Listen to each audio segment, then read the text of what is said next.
My name is Kumar Swaminathan. I am from Los Angeles. I am a vice president of sales for a healthcare technology company out of Boston. So, who is Swamiji to me? In 2007, that's when I was first introduced to Swamiji by my wife. At that time, I came to know him as a proficient writer in a Tamil magazine, and I just glanced through it, and it was pretty interesting at that time, so I put it down.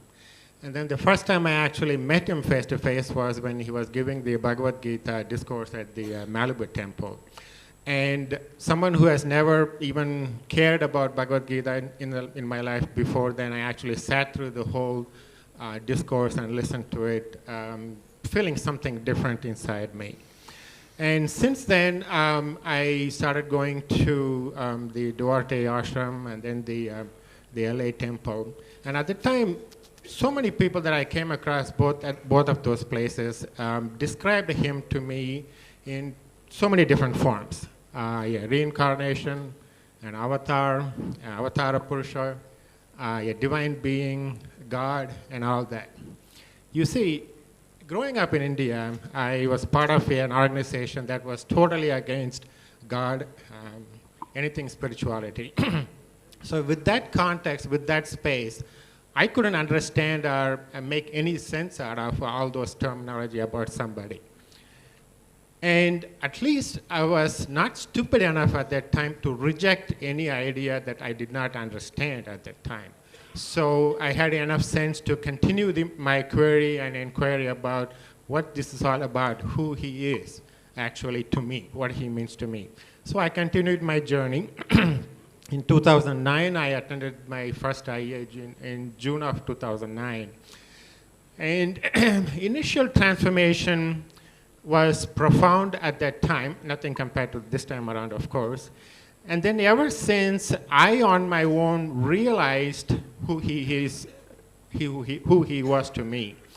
It has varied from a guru, an incredible teacher, a mentor, sometimes a family counselor, a marriage counselor, and recently a teenage crisis counselor as well. So, and that's what it was, all those was to me at that time, experientially. And then here I am in this inner awakening, right? And he put me through this process where I finally came to know who I really am. In that process, he had to cut through layers and tons of incompletions, patterns, ego, stubbornness, and all that to wade through all that to make me realize who I am. And then I had the final characterization of him, which is a miracle maker. That's who he is. If he can change me after all that process, that's what he is. And then that final realization actually made me to cognize and internalize everything that I heard about him, from everything that other people have talked about him, and everything that I have realized about him as well. So today, here we are in the graduation. I know I'm going to leave this graduation with the fullest understanding and confidence that whenever I'm in trouble in my life in the future, whenever I am in completion or trouble, I can invoke at will within my consciousness the character that I want him to be, and I know he will be there. I know he will be there, and I'll be just fine. In fact, I'll be more than fine. I'll be thriving in my life. Swamiji, thank you.